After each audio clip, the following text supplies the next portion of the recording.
मित्रों नमस्कार, Kota online classes में आप सभी का स्वागत है। साथियों, आज बहुत सीरियसली बात करने के लिए आया हूँ। मित्रों, क्या है कि बहुत सारे स्टूडेंट डिमोटिवेट होते हैं और कहते हैं कि सर किसी का साथ नहीं मिलता। मित्रों, आज बहुत सीरियसली बात है और आप पूरा वीडियो सुनिएगा। एक एक बात बहुत क्लियर से आप लोगों को समझ में आएगी। अगर ऐसा समय आपका आए कि हर कोई आपसे चला जाए मुंह मोड़ करके, मित्रों, ऐसा समय जब कोई भी साथ नहीं दे, उस समय हमें क्या करना चाहिए, किस तरह से हिम्मत हमें रखनी चाहिए, किस तरह से अपने आप को उस समय से हमें उभारना चाहिए, किस तरह से अपने आप को मोटिवेट रखना चाहिए, ये चीज़ आज आप लोगों को मैं सिखाने के लिए आया हूँ। क्योंकि बहुत सारे स्टूडेंट के कमेंट आ रहे थे, सर कोई भी साथ नहीं देता है, सर ऐसा हो जाता है, सर क्या करें, बहुत बड़ी समस्या है। मित्रों, आज इस वीडियो में आप ये मान के चलिए कि आपको जीने की जो है ना उम्मीद जग जाएगी साथियों। आपको जो है ना, जो पढ़ने की जो ललक है ना, वो दुगनी आपकी हो जाएगी मित्रों। इसलिए मैं आपसे यही कहूँगा कि आपको पूरा वीडियो कंप्लीट देखिएगा साथियों। और पहली बार अगर आप मेरे मेरे वीडियो को देख रहे हो तो निश्चित रूप से चैनल को जरूर सब्सक्राइब कीजिए और लाइक दबा दिया करो या शेयर कर दिया साथियों। चलिए साथियों, आज बात करते हैं कि जब हमारे जीवन में कोई भी हमारा साथ देने वाला नहीं होता और उस समय को हम लोग कैसे जिएं। मित्रों, मैं आपको बता देता हूं कि क्या होता है कि 24 और 25 साल की जो एज होती है, यानी कि 24 से 25 साल की एज में हमें कोई टेंशन नहीं होती। हर कोई हमारे साथ ऐसे जुड़ा हुआ रहता है, हर कोई हमारे साथ होता है। लेकिन यहाँ कोई भी कुछ नहीं कहेगा आपसे। 24-25 साल की उम्र में हर कोई आपसे अपेक्षा लगा करके रहेगा, अभी बच्चा पढ़ रहा है, कोई परेशानी नहीं है। रिश्तेदार भी कहेंगे, माता पिता भी कहेंगे, भाई बहन भी कहेंगे, हर कोई आपकी सहायता करने के लिए तैयार रहेगा। लेकिन मित्रों, समस्या बड़ी किस में आती है? मित्रों, समस्या आती है जब हम लोग धीरे धीरे धीरे धीरे एज हमारी बढ़ती जाती है, बढ़ती जाती है, बढ़ती जाती है, बढ़ती जाती है। साथियों, जब 30 के आसपास कोई भी स्टूडेंट आ जाता है तो सारे ही लोग जो है, हर कोई उससे ये कहने लग जाते हैं कि पढ़ता रहता है, कुछ तो हो नहीं रहा है। दोस्त भी कहने लग जाते हैं, माता पिता भी कहने लग जाते हैं, रिश्तेदार भी कहने लग जाते हैं कि इतनी एज हो गई, पढ़ता रहेगा, कब तक पढ़ता रहेगा, क्या करेगा, कुछ भी नहीं हो रहा है तेरे से। ये सारे ही ताने जो है मित्रों, वो मिलते रहते हैं।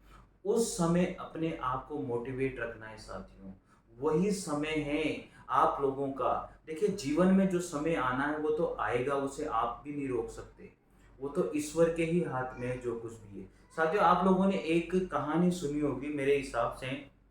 अजय चौधरी सर इसको सुनाया करते थे, मेरे बहुत ही मतलब करीबी रहे हैं और मतलब क्या बताऊं आपको, मेरे आदर्श रहे हैं साथियों।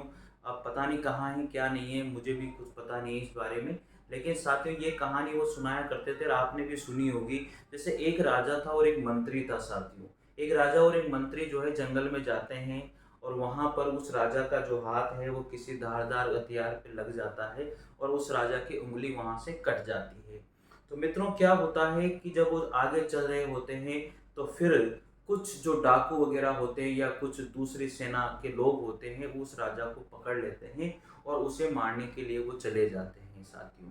तो वहां पर जैसे उस राजा को ले जाया जाता है, ले जाने के बाद में क्या होता है साथियों कि वो देखा जाता है कि इसका कोई अंग तो भंग नहीं हो रहा है। क्योंकि वहां पर इस तरह की वो लोग चाहते थे कि किसी का कोई भी अंग भंग नहीं हो और कोई राजा हो कहीं का, उसकी बलि देना वो चाहते थे। तो देखा गया तो उसकी उंगली वहां पर या अंगूठा जो भी है वो कट रहा था। तो वो वहां से कि नहीं, इसकी बलि नहीं लग सकती है। तो वापिस से उस राजा को छोड़ दिया जाता है। राजा वहां से निकलता है और वापिस अपने मंत्री के पास आता है और उस मंत्री को जेल में डाल दिया जाता है। तो साथ ही मंत्री के पास आता है और कहता है कि हे मंत्री, तेरी वजह से आज मैं जो है बच गया हूँ और तेरी वजह से मैं बचा हूँ। तो मंत्री भी कहता है कि महाराज, मेरी भी जो है आपकी वजह से जो है मैं भी बच गया हूँ।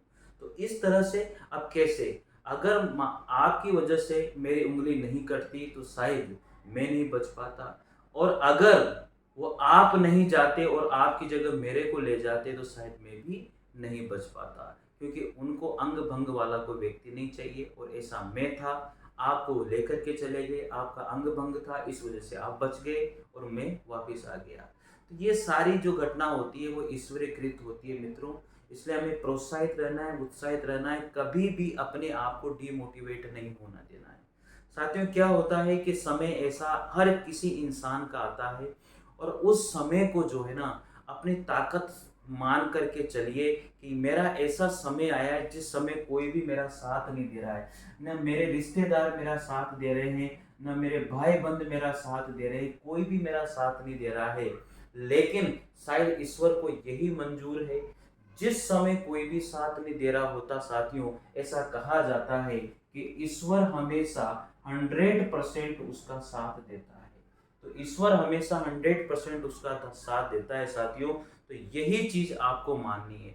और जिस समय आपका कोई भी साथ नहीं दे रहा होता है, उस समय को इतना बढ़िया यूटिलाइज कीजिए साथियों, इतने तगड़ी तरीके से मेहनत कीजिए कि मेरा जो साथ देने वाला है वो केवल केवल जो है किताबें हैं।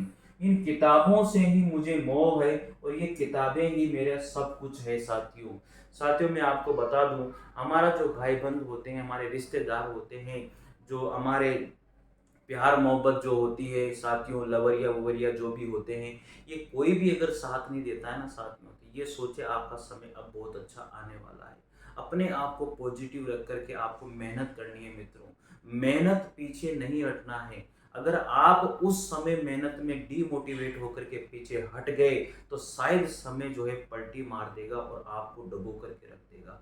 इसलिए मित्रों मैं एक ही बात कहता हूँ, जिस समय कोई भी साथ देने वाला नहीं हो, उस समय ये पॉजिटिव वे में आपको लेना है कि आज मेरा समय आया है जब कोई भी समय साथ देने वाला नहीं है। अब आज इस समय को जो है ना मैं तगड़े यूटिलाइज करूंगा।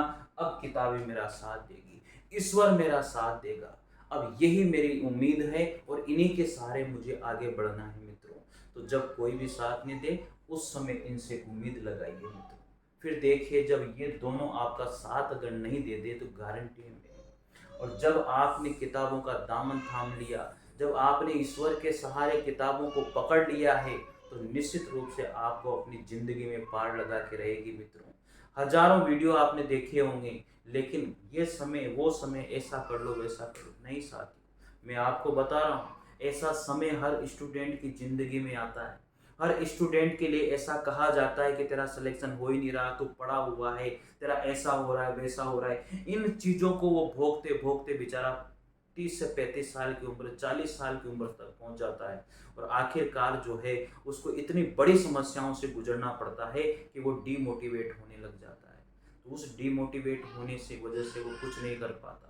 इसलिए मित्रों मैं यही कहूंगा, उस समय को अपने आप को मोटिवेशन लीजिए, उस समय को अपने आप को इतनी बलवान और ताकत मान के चलिए कि अब सोच लीजिए कि अब मेरा जो समय है वो आ चुका है, ईश्वर मेरा साथ देगा, किताबें मेरा साथ देगी, अब मैं आगे बढ़ूंगा।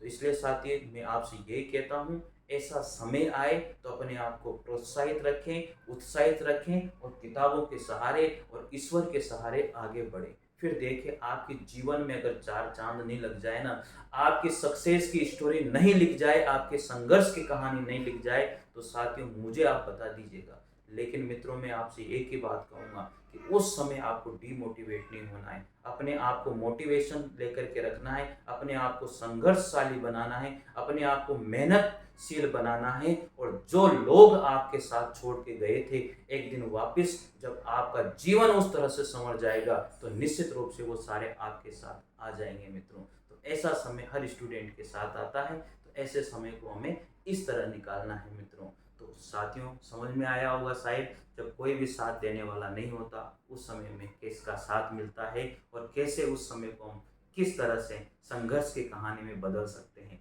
तो मित्रों शायद आपको अच्छा लगा होगा। अच्छा लगे तो निश्चित रूप से वीडियो को जरूर शेयर कीजिए, लाइक कीजिए साथियों। मिलते हैं अगले वीडियो के साथ, तब तक के लिए जय हिंद जय भारत। थैंक यू साथियों।